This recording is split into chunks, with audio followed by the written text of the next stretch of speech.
And now they're going head-to-head. Two of the top records that are in the division right now. BoarControl sits at 4-3. Jarla sitting at 5-2. Both of them seeking that top position and trying to tie what's in second place as well. So for BoarControl here, a win is big. It ties them up with Jarla. And it's going to create a big block at that second place spot. And there you can see the bans and picks. That divine shield around the class means it's been protected prior.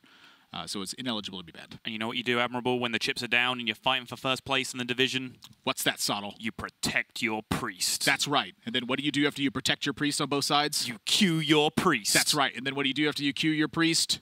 Draw Northshire Cleric. And? Inner Fire. And? Beaming Sidekick. And stuff. Just the cleric's the first important part. Get the board, take the board, seize it aggressively at all costs, and then try to snowball the game. Yep. Appear to have some camera troubles for Jarla. We apologize for that, but enjoy that very handsome player profile of him instead. Look at that jersey. Look at that face. Think anybody wants a roundhouse kick to the head while he's wearing that bad boy? Sorry, what? Forget about it. Who's getting roundhouse kicked? It was my other Napoleon Dynamite reference that you wouldn't get because apparently you forget things. I've seen that movie once. I didn't enjoy it that much. It was a long time ago. Let me off. I'm like Zoljan, man. I never forgive and I never forget. Yeah, fair enough. I sound just as angry, too. Unintentionally, though. Boar is already post-mull. Jarla throws everything away, looking for that Northshire Cleric. We went through this last night, didn't we? Was it 37% to find one copy of a 2-of? Depends going if you're going first? Yeah, depends if you're going first. It depends if you account for the first draw. Yeah, going first is 37%. Accounting for the first draw, going second is 41. Yeah, Lorinda had concocted a sheet for us. He said, nope, that sheet's garbage. Refer to this website.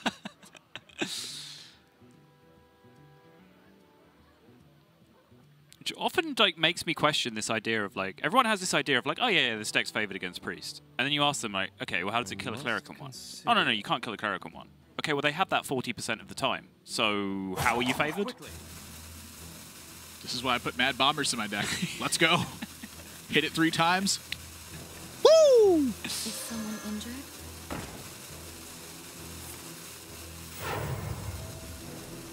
Yep, Sottle nailed it. I got you, friend. Northshire Cleric, Beaming Sidekick. Inner Fire's on the other side, though. That honestly is just the biggest kicker a lot of the time. As to who can get that big tempo swing by actually value trading over a high health minion on the other side of the board with Inner Fire on their side of the board. All right, well, so what do you do in Jarla's shoes now? Play your 2-drop on 2. Concede the card draw. Yeah, I mean, well, if you concede the card draw here, then Boar's like increasing the amount of damage you have in play, which is helpful for you next turn. So I don't think it's even like a straight-up concession of card draw. It's like, yeah, if you draw this card, you better have something else to deal with it. The hand is so good. Look at Boar's hand. Yeah. I'll be curious to see what he makes of this. I mean, yeah, like he has really high-quality, effective priest cards in his hands, but they're all the awkward ones in the mirror. Oh, I'm sorry. I'm going in. Which constitutes what this turn? 2 Light Wardens bump circle healing. So your opponent has a 2/6 at the end of the turn? Yeah, that's right. Okay. I think that's quite foolish. Well, I would have been foolish then. I admittedly don't play much of the Priest Mirror match. A, because I detest it, if you've noticed. So, best case scenario, if you make that play, the Light Warden kills your Cleric, the Tolvir kills one of your Light Wardens, and you have like 1 big Light Warden left that can connect with face if Jarla has nothing else to play, and that's best case scenario. Now, granted, you have, what, 2 more cards in your hand right now, which is pretty sweet. But yeah, it's just not a strong tempo play, and it's a very tempo-based matchup in the early game. It's weird when Circle of Healing and buffing 2 of your own Light Wardens isn't a very good tempo play, but it just isn't in that spot.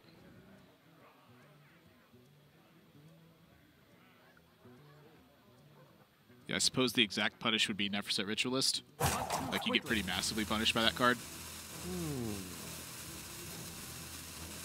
Because 2-6 goes into 2-5 and then Nefer sets. Is that what you're describing? I think so, yeah. I think it's just pretty poor on board, like regardless of punishes, to be perfectly honest. I think what board did is smart. Yeah, that punish hurt though. Had to be 2 cards. Didn't have to be, I guess, but it was.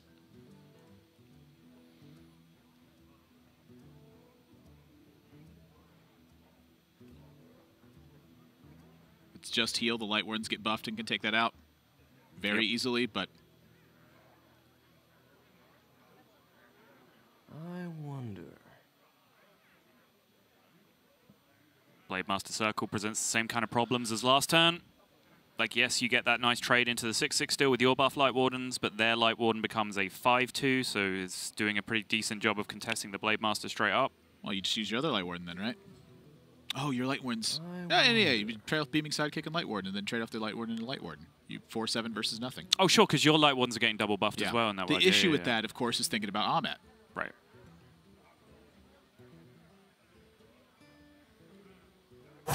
Quickly. Yeah, I don't know, man. I think I would have taken my card draw. I'm just not sure. I think a lot of things could go wrong if you take the card draw is the thing.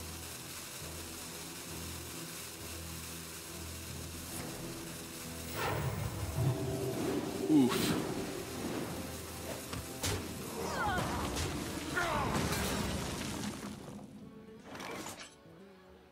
And bigger oof is about to become.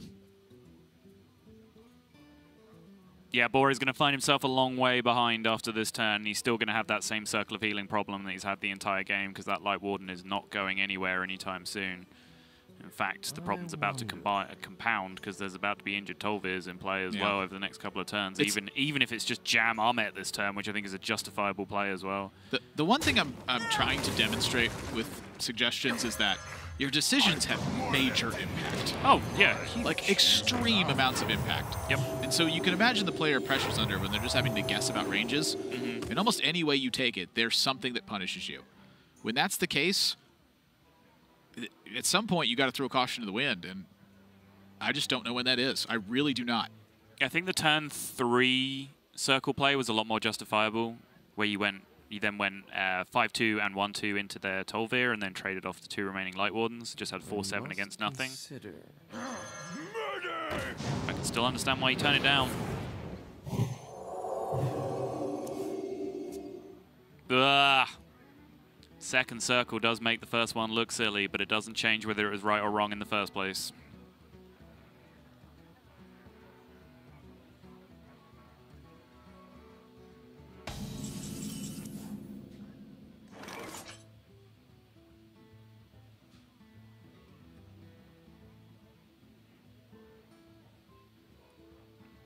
Jesus, Light Warden.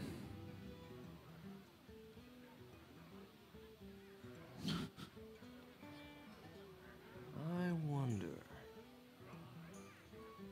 Just cosplaying Molten Giant. Ah! This is where you just topsy it and start again just for BM.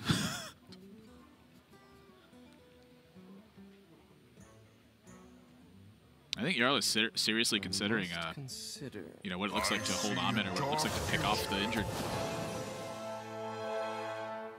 Like, what cards is Boar holding? Right. Yeah, is one of those cards Circle of Healing? That's an interesting debate, right? Like, could Jarla go back and reconcile all the board states with all those Light Wardens and decide if Circle of Healing did anything on any of those turns? Yeah, like, could it be like Divine Spirit? Right. Like, is it possible they interfire? Like, I don't know. I'm taking my damage. You got to think about what silence means too, though. Silence is a potential backbreaker. Like if it just gets drawn. Yeah.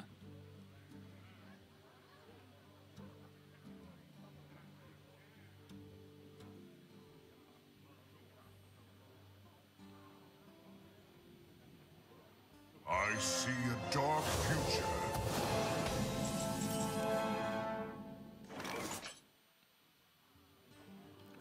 Oh boy. She's back. In the light's name. Remember I said you topsy it and start again, so it has 7 health. Even when it doesn't happen, it still happens.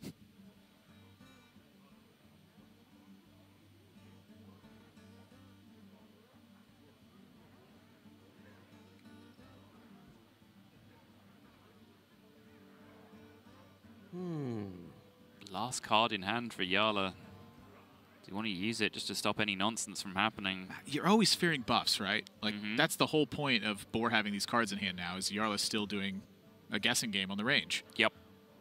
So if you silence and then it's something colossally large, like, you lose. Agree.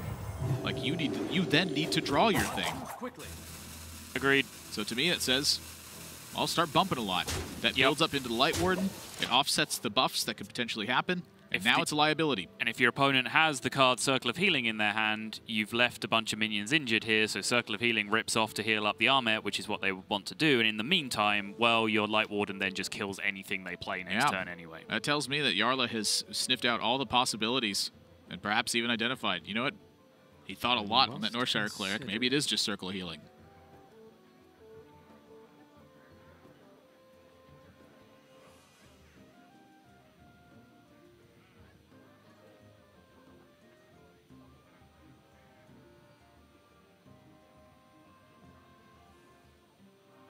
I wonder. Like, what do you do? Boar just not even looking anymore. Like he's just in his thought palace right now. Yeah, Like, this game is just distracting me. I need to find something out of the Aether to get out of this game. That's very accurate. I'm literally looking at moving all in here and hoping that I can rip out of this. I just... What those cards are. Like, do you just wait? Try to draw Northshire. Yep. Yeah, I think Cleric is the answer. She usually is. Just bye-bye Armet.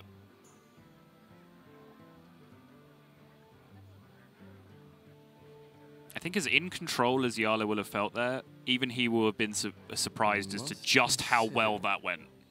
Oh, I mean, how could you not be? Yeah. Look at what just happened on the turn. Boar said go. Didn't heal, didn't spend mana, didn't attack.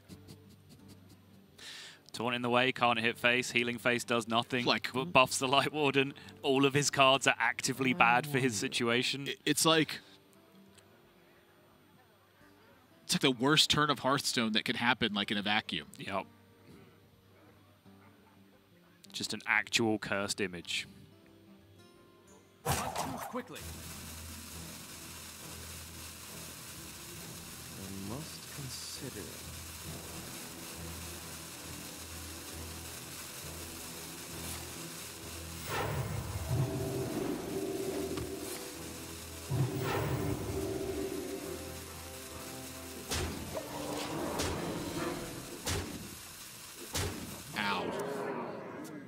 So I think now if you're Jarla, you are fairly confident that at least one of these cards is Circle of Healing. It's really hard to come up with 4 unplayable cards in that situation where one of them isn't Circle of Healing. Yeah, I'm not going to lie. I'm just thinking about lunch. like, how's Boar going to win from that spot? Like, sorry, we get lunch? When does that happen? It eventually happens. Oh. I mean, even if I had it, to be fair, I'd probably still be thinking about it.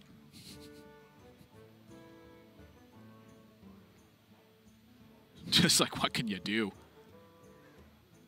You got beat. Yep. Yep. Maybe there was something in the first 3 turns. If there was a circle turn, I think it was the second one and not the first one. But I think I'm okay with what Boar did. I have to go back and really dig down deep into those first 3 turns because that's really what the matchup is about. Like, players are just incredibly good at playing 3 to 4 turns of Hearthstone that really like dominate who comes down in a favorable position. And then at that point in the Priest Mirror, whoever's in a favorable position is generally 80% plus of the time going to snowball to a favorable position. Yeah, it's the nature of the matchup. Both decks are built to dominate board, not come back from board. And so whoever dominates it first has the massive edge. Yeah. Right when the expansion came out, there was like Holy Ripple in the deck, which was the comeback mechanism if you fell behind. And then everyone went, actually, this is garbage. This doesn't save you in any situation anyway. And that kind of went out of the deck. And now there's really nothing. Like, your comeback mechanism is just to overload.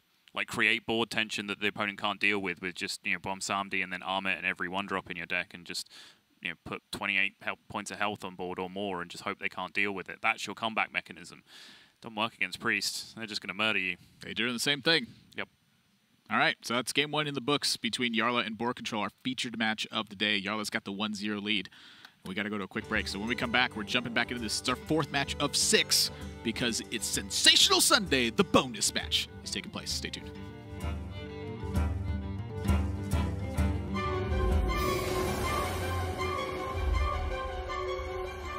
Legends say powerful treasures are hidden everywhere here in Aldum.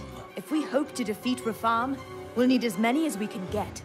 He's already unleashed the ancient plague lords and countless monsters. Keep them distracted, Reno. Not a problem.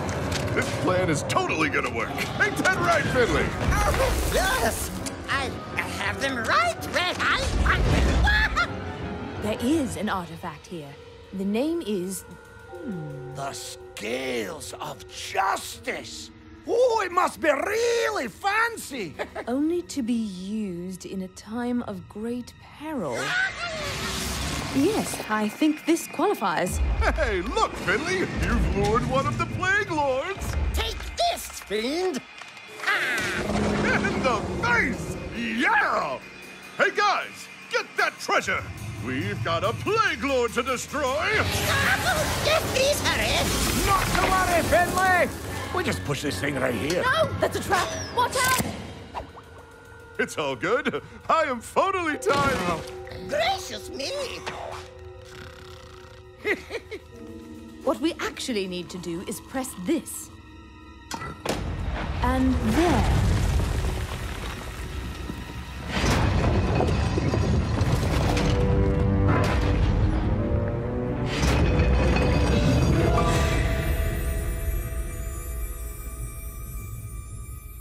A Fish. No! It's the Scales of Justice! Oh. Ah, who wants to use it first? Oh, I do! Me!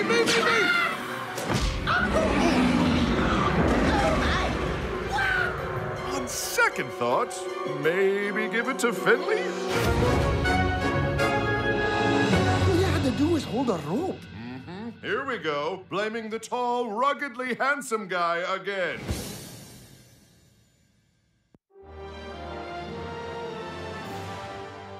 My name is John Westberg. In-game, I'm Orange. How I came up with my username, there's really no interesting story about it. I just always really liked the color orange. What Grandmaster means to me, it means a lot of things. I've been enjoying these past few years like no other. It's been the best years of my life. But starting off from square one each and every year has certainly been quite brutal. But finally getting like some recognitions that like, hey, you guys are the top players in the world of this game. It really means a lot to me. It makes it so these past years of work has definitely been worth it. What I'm looking forward to most about the Grandmaster experience is definitely that I get to compete every single week against what is considered to be the absolute best players in the world. The thing I played most throughout the years has definitely been mid-range decks. A deck that takes on an aggressive role against slower decks and takes on a defensive role against the faster decks. To prove myself that I really make it among the best is if I make it to the global finals. It's a pretty big goal. It's going to be very, very hard. I think this might be it. I think this might be my time to really shine.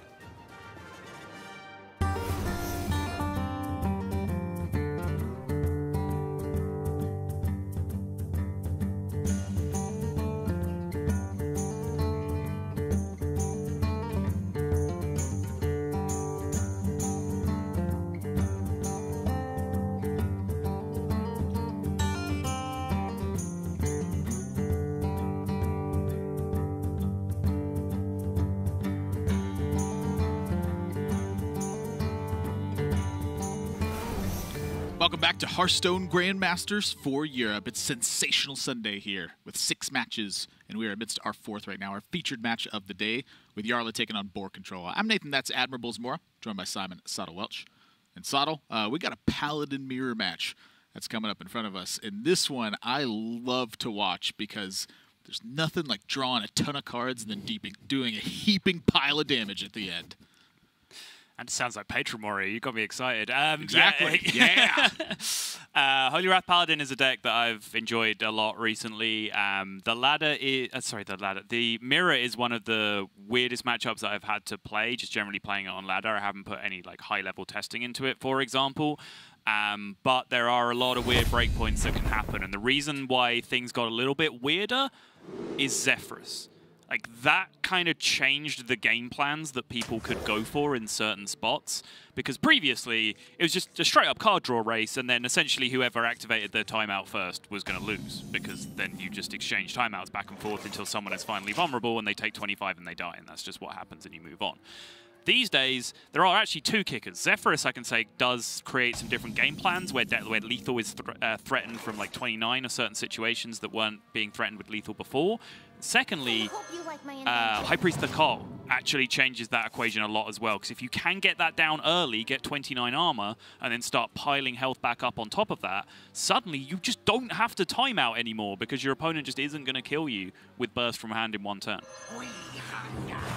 Spelled out nicely. Ooh, one of these hands is way better than the other, though. Yeah, BoarControl can just Elven Arch your face next turn. That's sick. Super sick. Yeah, Jarla's hand is quite a lot better. Let me think. So I guess the question then is going to be making dudes versus playing Kangor.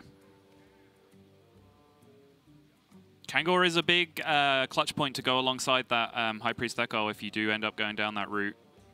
Can really help you stack up that health very, very quickly. Can be important in the matchup, but it also can function pretty well as pressure on the other side. Yeah, how important have you felt pressure has been when you're playing this matchup?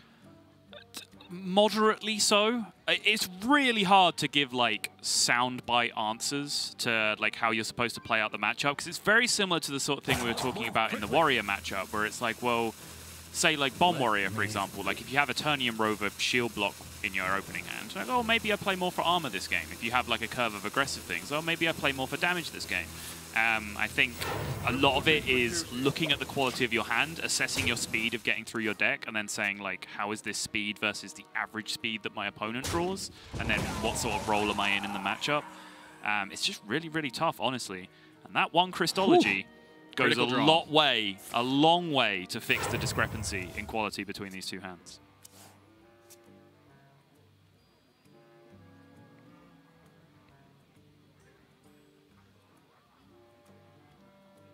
Neither of those cards say Novice Engineer, though. Yeah, I've never seen someone more paralyzed in fear at the thought of playing an Acolyte of Pain and watching it draw one card while it's facing down a 1/1 versus a matchup that wants to cast Prismatic Lens on 4 just about every single time.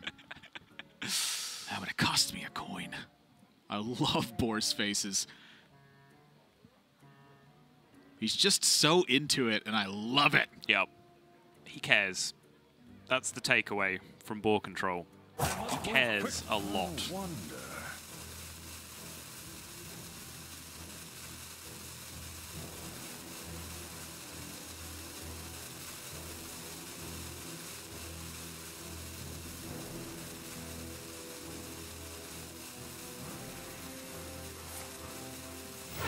Surprising. You wanted to coin Acolyte? I did, but I see what his thoughts are.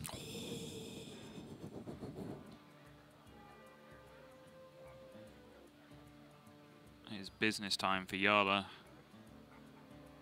It'll be hard-pressed to get off Prismatic Lens this turn, but that Thakal is going to come into play sooner rather than later. So I think that Jarla has a good opportunity to at least read into this, where if BoarControl holds off after he casts Christology, like, what can those minions be? Right. And one of them is quite literally Acolyte of Pain, and so I think there is a lot of thought to perhaps front-loading the High Priest Thakal, but at the same time you go, you know what, if he didn't play that Acolyte now, I'm just going to get ahead on card draw. So be it. Yeah, I agree with that. I think you can definitely convince yourself that having a 3/4 on board is beneficial, but I think at the end of the day, it's your turn 4 and Prismatic Lens costs 4, and it's one of the most effective things you can do in the deck. So you just do it. Sometimes it is that simple. Most of the time it isn't. Despite what Purple and Zelay will tell you, you don't just always play your biggest minion and go face. You can't tell me what I can and can't do. Or do and don't do. I am, in fact, your dad. I can. Nope, you're not. No. Nope. Yep, just checked with the real dad authorities, and it says Sottle's definitely not.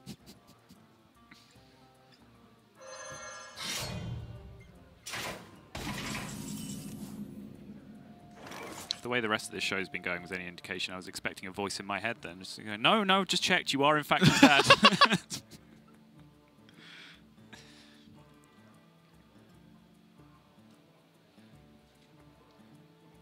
So Boar thinking, you know, additionally about Acolyte turns. Pairing it with Wild Pyro. Using it on a turn with Elven Archer hitting itself. Like the Acolyte, that is. Mm-hmm. I think he's found a good way to A, make use of Paladin turn 7s. Perhaps holding the coin, so that way you can have an 8-mana turn. Sure. Get more card draws out of the Acolyte, since the matchup is typically about racing to the end of the deck. Yep.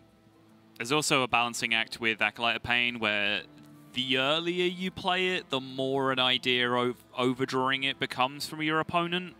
Because generally, if you get later in the match, especially at this level, if an Acolyte is played in a situation that you can overdraw it in, that's what they want you to do, because they have everything they need in their hand already, and they would love you to burn the rest of their deck. Thank you very much.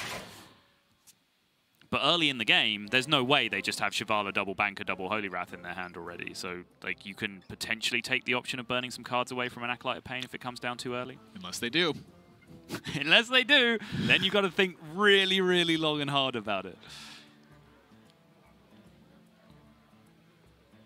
Let me think. I mean, no one's going to stop you from thinking, Uther. I mean, no, I will. I'm actually Uther's dad as well. By the holy light. Let me think. Sottle just turns it into an episode of Maury Povich.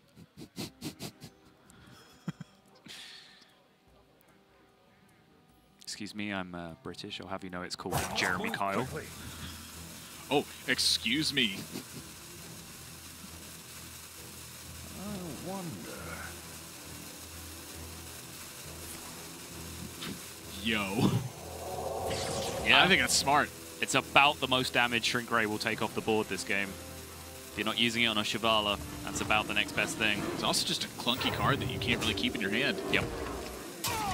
Hand space is one of the biggest issues I have faced in playing the mirror match, is you look up and you go, wait a minute, none of these things that are meant to do things to their board actually do anything. Right. So what's the easiest way to spend them? You've got to get them spent, because they're the cards that discount your Shivala.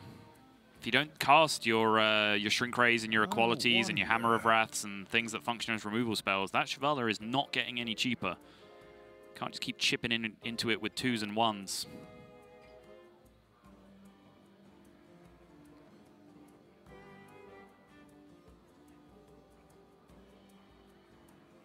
Pathikal has ended up being a big advantage for Jarla here, though. You see, he already has the ability to go back up to 38. Yeah, at the very least, just the opportunity to be a big advantage. I must move quickly.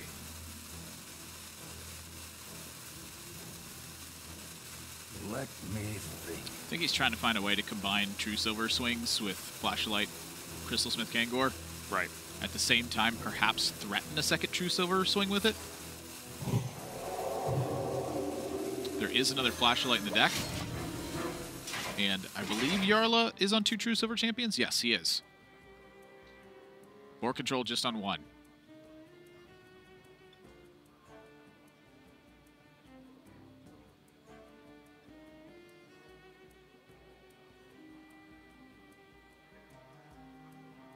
Admittedly, I'm somewhat surprised that he used the Flashlight there. I think it kind of follows a logical extension from what you said, where like he was thinking about that turn, about how over turn 6, turn 7, turn 8, how do I get this True Silver, this Crystal Smith Kangor, and this Flash of Light to play nicely together, while actually spending my mana on doing effective things? And the answer was just kind of, you don't. So one of them had to go away, not for full value. I think, you know, he still has second Flash of Light in the deck, as you mentioned, he still has second True Silver. He also still just has Shivala in his deck, which if he can hold all the way to the end of the game, like, that's nuts at that point. Oh yeah, I forgot about the Jarla dances at the end too, with Kangor. Yep. Whew, this matchup it's just weird. It's so tough.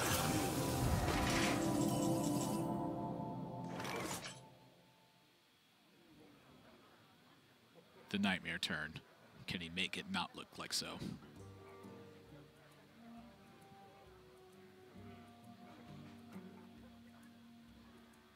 Not really, is my immediate answer.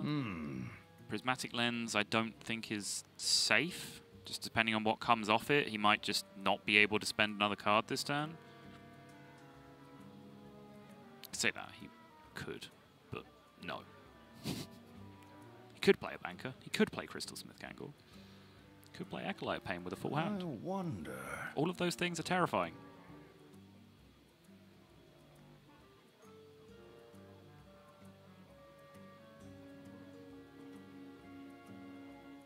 It's annoying because Prismatic Lens is one of the things that can sometimes fix that annoying turn that you do like to talk about, because there is timeout as an option that can give you 3 mana things to do off the Prismatic Lens. It just never fixes this turn. It's just impossible. Not this turn with this hand, it doesn't, no. Just skip turn 7. Both players agree we go from 6 to 8. Ah, he did all right. He killed a minion, he played a card, draw a card. What more do you want? Paul finds the Thakal, but he is down a Crystal Smith Kangor. That is a big, big difference in the equation. Still found it in time to get a nice stack of armor, but you really don't get your health total sized into very quickly in this matchup, so that's always the case. It's, can you get it down before you're forced to start playing Flash of Lights and Crystal Smith Kangor and things like that to get cards out of your hand and to cycle?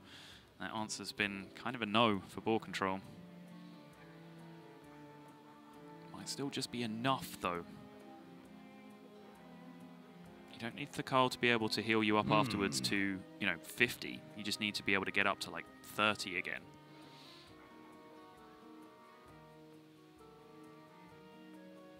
See if you can get out of range. Move quickly. Just trying to find opportunities for one player to recognize a direction. You know, it's kind of this slow and steady build to this point. What? You think you can take me?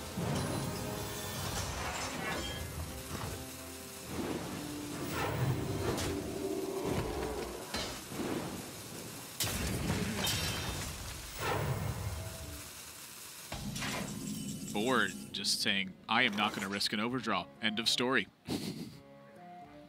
I mean, Jarla did, right? Like, Boar could have gone Elven Archer on the Acolyte, drawn another card, but that's kind of that respect I was talking about. Jarla just does not have his Shivala or either Holy Wrath in his hand right now. Well, I mean, it's a pretty awkward way for Boar to do it, too. He would need Flash of Light on the opponent's Acolyte and Consecration.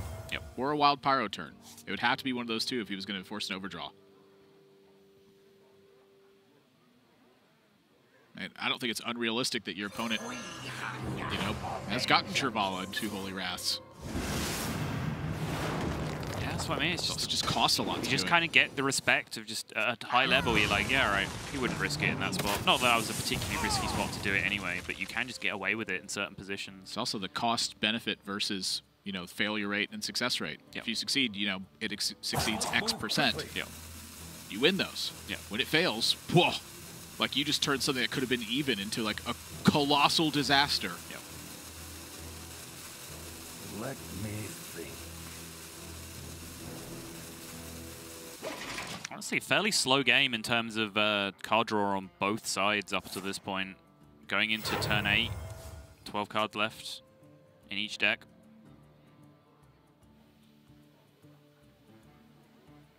As rapid as you might have expected when you're looking at Jarla's double Prismatic Lens hand, and then BoarControl found that early Crystology. I think it's partially due to the pace of the play. You know, they're thinking deep about trying to recognize opportunities to deviate from the norm.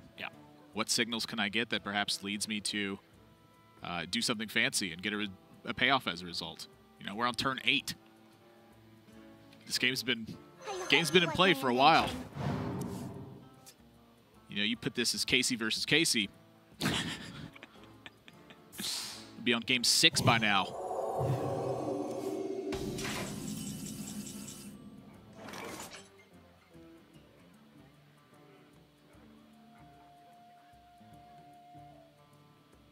12 healing offered to Jarla alongside the Kangor.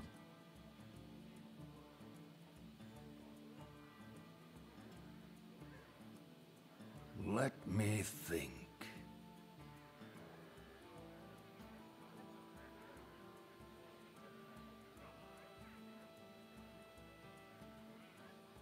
Board just drew a lot of cards, though. So draw right back. Yeah, Prismatic Lens is scary, though, in the current situation.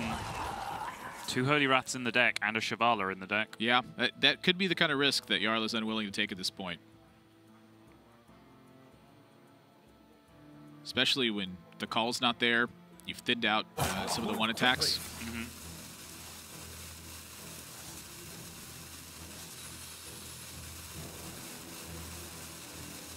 Full mana Zephyrus does reduce Jarla's 1-turn reach with the Holy Wrath combo, but Boar doesn't really know that. We'll have to respect the ranges anyway.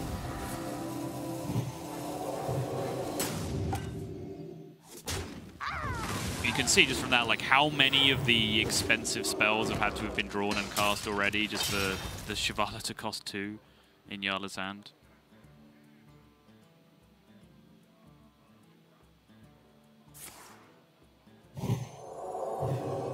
Both players pretty much just keeping pace.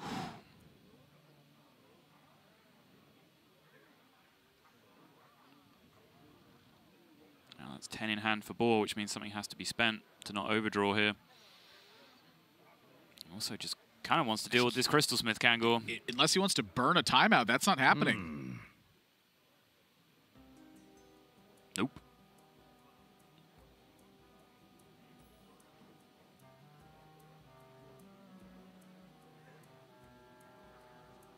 Yeah, it really isn't, huh? Even Pyro Subdue, there's nothing else to go with it except for those timeouts. I wonder. I must move quickly. Yeah, that's not a comfortable feeling. I mean, Jarla's starting to amass quite a bit of health.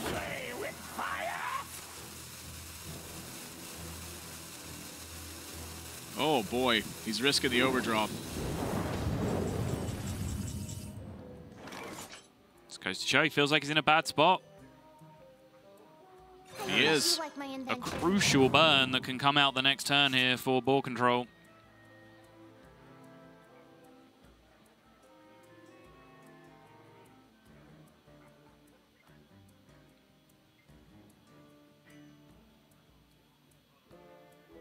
He's the one currently in range. 29, as far as BoarControl knows, is doable for Jarla in a single turn because of the Soulfire out from Zephyrus. We can see that isn't possible because Jarla cannot play it in the same turn alongside the combo because it costs 4. 29 is possible if he draws and sets a second True Silver champion. Also very true. Getting to factor in that second True Silver. Far more used to seeing these players just operating with 1 these days. I must move quickly.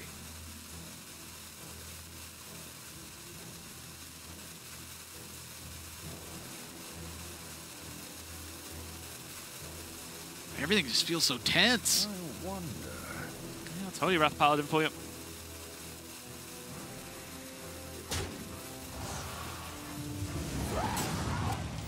Reporting for duty. My hand is too full. Oh, Yeah, and there it is. That's probably game. Yeah. Like, I don't know what kind of weight Zephyrus would have to pull in a situation like this, but it's a lot.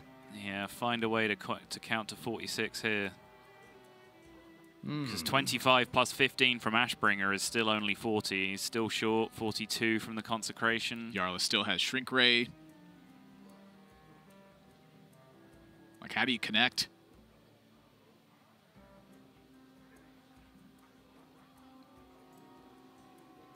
Well, you start dealing the damage. Zephyrus costs 4 as well. Is there a way you can get Jaraxxus from the Zephyrus? I've seen a screenshot of it. I've never actually seen it myself. That's the thing. It's like I've tried to manipulate it so many times. Yeah. I think it particularly hates lowering your health to be in Jaraxxus form, so it would only use it as a recovery position. And I think even then, like, maybe you'd have to be out of cards, so it knows you need value as well. Like, I don't know. Yeah, important to play Zephyrus at the end of a turn here. Spend mana, play Zephyrus at the end, so Zephyrus knows you want the Tyrion for next turn because it cost 4. So you need actual connections with Tyrion. You need to very find least. connections with Servala. Yeah, that's difficult. Let me think. Although the card draw train has officially stopped for Jarla. Yeah. But now Jarla can almost just assume that Hunter Ace role from the previous series where he just says, all right, I just have to outlast one Holy Wrath now. How do I do that? Yep. Let me think. Divergence of game plan.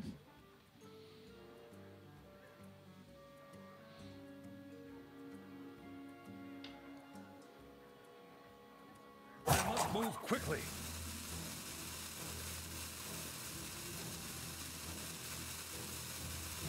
Let me Immediate divergence of game plan. Whoa, he's just going in. Yeah, I mean, if you use one banker, you might as well use one Holy Wrath, right? Like, they're just paired together. So I think getting the extra healing off this Shivala just for security makes sense. Making a board makes sense because it slows down a Tyrion being developed that you'd have to deal with. And then if you're going to make that play, Process of Elimination just says, well, I don't need this second Holy Wrath anymore. I might as well at least try and high roll the 25. And at worst, I'm drawing a card, which I kind of need to do anyway. Let me think.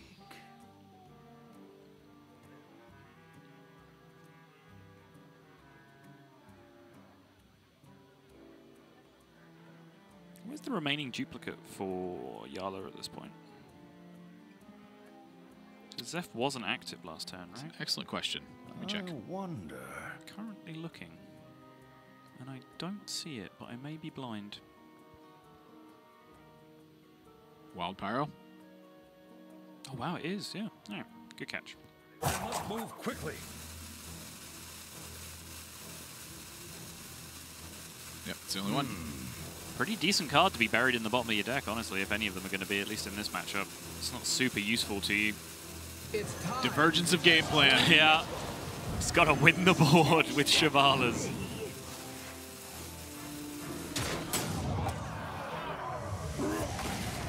Yeah, I think first things first, that Shivala couldn't heal again for Jarla because then it's disaster time. He's already at 28. Yeah.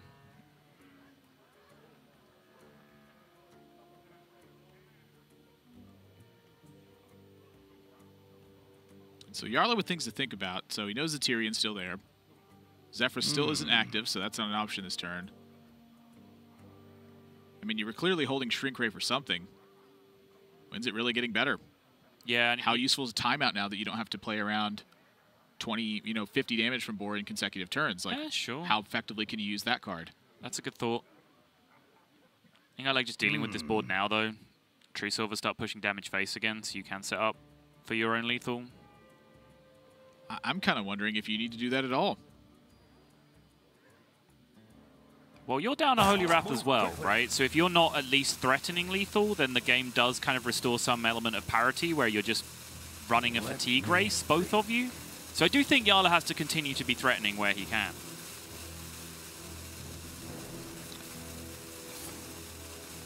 Yeah, I'm pretty much Shrink Ray. Yeah, that's always happening. I think this Tree Silver damage does continue to be important. Doesn't necessarily have to go through this turn, because he still has 3 cards remaining in deck.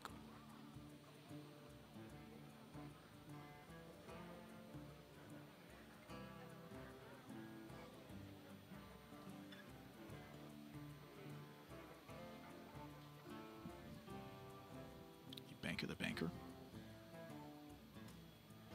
Put your faith in the light. Let's fight off the fatigue. That's what I'm thinking, yeah. Reporting for duty.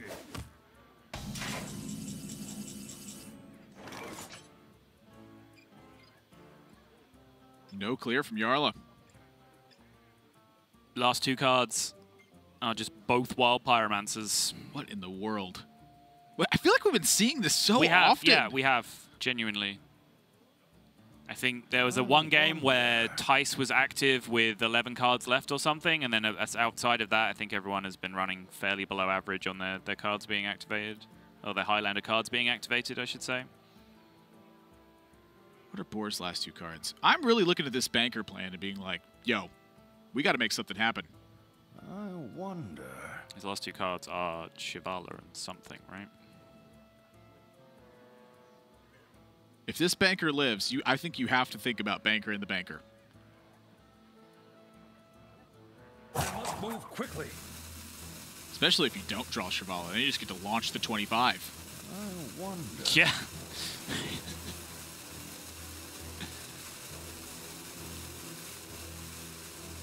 I think that's what Jarla's thinking about the most too. Like, can I ever sneak away without timeouting? Don't think you can. That's be such a colossal risk. Reporting for duty. And for what? I'm almost out of cards. Whoa! Prismatic Lens was the other one. Okay, so now I'm really looking at banker and bankers. Because you can banker the banker, Prismatic Lens, banker the banker. If you draw the banker. Right, sometimes you draw the Jarla. But sometimes you draw the banker. But why are you drawing a card to shuffle a card back into your deck? Just stuff and play. That's my thought anyway. Okay. Maybe just banker the banker and don't. That makes more sense of the 2 suggestions to me anyway. I'm okay with that.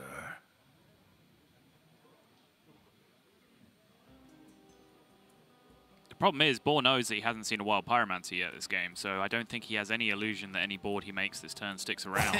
That's the thing, right? So, like, if he would... Let's just say he would have bankered last turn. It gives him an opportunity to draw another banker, and, like, you're getting a free roll on cards in Fatigue, right? Sure. He's thinking about the damage that's on the reverse coming in, and the Wild Pyros. Like, he hasn't seen either of them, so what are the odds that Jarla does not have one? Like, extremely low.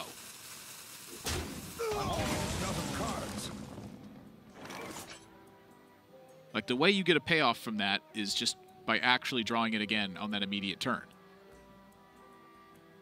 And then what are the implications of doing something like that?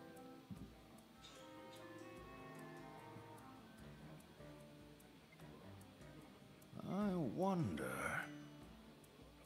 Does Jarla ever want a Black Knight here? Is that complete nonsense? Because that's what he's getting this turn. He may also get Dread Infernal. That's one I learned recently. The old Equality Dread Infernal. Classic.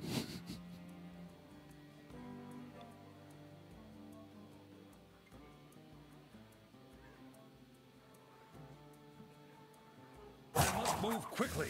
Yeah, it's a puzzle for Jarla to figure out how to not die. And honestly, I just feel like there's so many ways to make that happen in his spot. Mind Control's pretty tempting, not gonna lie. Mind Control is incredibly tempting. Yeah. Yeah, that's Oh, it was such a dank Dread Infernal. Reporting for duty. We're getting a double Mind Control day, and you're gonna root for the Dread Infernal? Hell yeah. I haven't seen Mind Control cast since 2014. Yeah, fair enough. Until today. That's not true. Surely. What was the card? Grand Archivist Priest, that thing. That's Grand Archivist playing it. That doesn't count. You never saw them draw it and end up playing it? No. Okay. They just died if that happened. Sure. Okay. I believe you. I don't. You know I concede to Priest a lot. Okay, I mean, that is accurate, yeah. I just kind of get bored. Yeah. Just my personal thing. Let me think. I just don't see how Boar gets past this. Like, he's dealing no damage. He's losing fatigue. He's about to lose his Tyrion. Let's move quickly. If you break the Tyrion, you have 15 plus 25. I wonder. That's only 40, so that's not enough damage. Yeah. That reaction from Boar. That's what I think too. Is he really in a world where he's like, am I just supposed to kill my own Tyrion to get the weapon here? Is he ever accounting for mind control on the other side? Reporting for duty. Just not sure it's a winning line, even if he has the 15 damage. I just think he knows that the Holy Wrath getting burned was the thing that happened. That was bad. Yep. So be it. Checkmate. It's an awful hard job to win a game of Holy Wrath Paladin when you only have half the number of the titular card that your opponent does.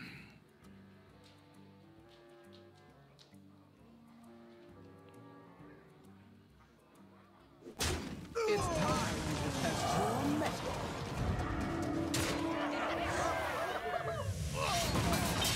This just isn't going to end well, is it, Boar? Let's stash that away. It can't. He knows what's happening. Yeah.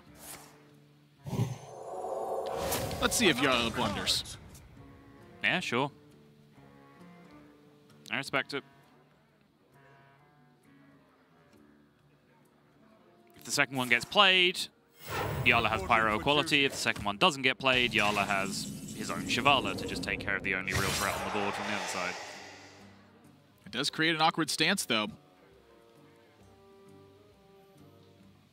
What happens if Jarla uses his own Shivala? Can Boar fight back against that? He's still got the clear himself. And he's the one with 1/1s right now.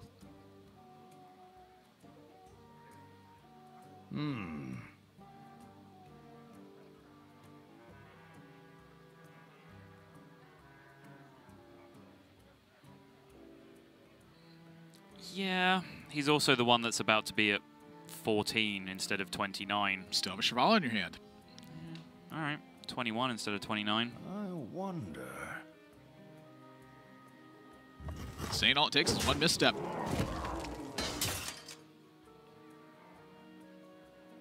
I wasn't even factoring in the Ashbringer swings.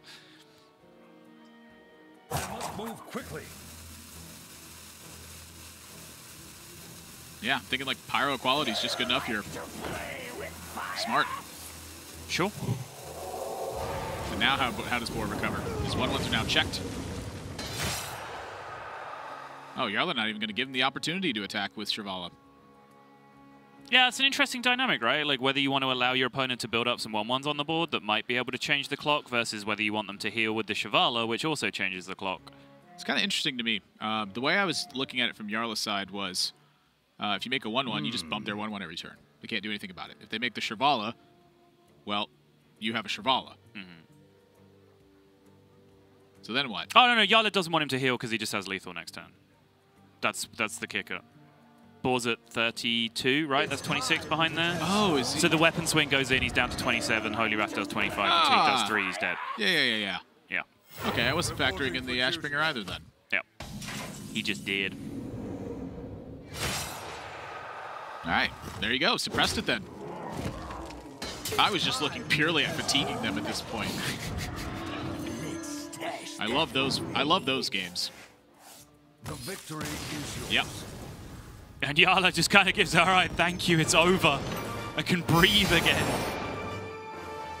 It's just like such a tense situation where if you do too much, something bad happens. If you don't do enough, something bad happens. You have to find that perfect middle ground. And so in that one, just the kicker was BoarControl said, you know what, I need to take a risk on burning the right or wrong card here. I have to have these timeouts or I get blown out of the water. So I take the risk failed. Massive disadvantage, and then you have to hope that Jarla blunders from that spot, and that just didn't happen. Yeah, it was interesting how tense it got at the end with still Boar just being a Holy Wrath down, you know? Like, Jarla kind of responded in kind and was like, all right, well, then I guess I have a free Holy Wrath because I still feel advantage in this position. His Holy Wrath didn't deal the full damage anyway. So from that point, it actually kind of got interesting for a few turns, and you can kind of see that dynamic that I was talking about where, like, Zephyrus opens up different routes through the game. It's not quite as simple as just deal 25 and get out of there. That's your only game plan. And you saw, like, well, if one person goes Tyrion, the other person can go Mind Control, or they can go Ooze, or they can go Black Knight for tempo, and you know, all these different things come up in different spots. But Zephyrus really is like the big kicker in that matchup in terms of adding another level of complexity to a matchup that was already quite complex between the two players. So really fun. Really enjoyed it. And so let's get a winner's interview with Jarla. Jarla, can you hear us? Yes, I can. Hello, guys. Hello. Hey. Congratulations on your win here. Pretty interesting game number 2 here. Where I'm curious what's going through your head on the turn that BoarControl ends up burning Holy Wrath. You know, obviously he's risking a card draw, and that creates an opportunity for you to divert from the normal path. So I'm curious what's going through your head and how it changes from, you know, turn 1 until the final. Yeah, when I saw the Holy Wrath burn, I felt like I can go like for the control game and win in fatigue, which ended up happening. But I'm still not sure if it was correct to go for the Tempo Shirvala and the Holy Wrath. On the turn before, I was expecting Tyrion, but I will have to look at it back and maybe do some math and stuff. Not sure about that. But it ended up being good, so I don't know. When you played your Zephyrus in the late game, did you know that mind control was going to be an option there, or did you just kind of adapt when you saw it? I was kind of sure that I should get mind control, but I still don't trust Zephyrus 100%, so yeah, that's basically it. Fair enough. He doesn't tell lies. He tells the same story. Always defender of Argus, always Tyrion. Talk to me about the Priest matchup in game number 1. I'm actually kind of curious about this matchup where it's like, I feel like it's so explosive and moving all in. Like, what types of hands are you specifically looking for going first and going second in that matchup? Because I personally have had trouble like fending off when I'm going second. I feel like that's usually where I'm at my disadvantage. I think when you're going second, you might keep like silence, but you're still looking for the 1-drops and shield. Inner fire is pretty good in the matchup when you can go like cleric into like inner fire while you trade their cleric or something like that. So yeah, basically 1-drops, shield, inner fire, silences. Everything else pitch it back. Yeah, also the 2 mana 2/3. That's pretty good. The injured one or the Healy one? Oh, the injured one. Gotcha, I don't gotcha. think you keep the healing one in the priest mirror. Okay, good. Because I really didn't want to hear I was supposed to keep that and go. I need to play some of that deck. I'm so lost in the early game. It's like I just move all in and hope. Yeah, I played a lot of the deck, and I'm still not sure about some turns sometimes. It's pretty hard. It's complicated, just snowballing. Yep. So you move up also now to a 6-2 record in this one, which puts you right back in the lead as far as this group is concerned. This has been like a pretty tough road to get to this point, but you've been staying on top of it like anybody else. Do you feel like that you're looking forward to playing against somebody else as we head into rematches? Or is there anyone you're not looking forward to play against? Any shade you want to throw? I'll take Subtle's role in this question. Not really. I don't care who is gonna be like my opponent. I just want to win, and I don't want to throw shade as well. I'm a nice guy. You are a nice guy. See that, Subtle? What? Try being a nice guy. No, I refuse. Well, if you're not going to throw shade, Jarla, then I guess we're going to have to let you go and move on with our show. So thanks, congratulations. As mentioned, top of the league now. So well done. Thank you.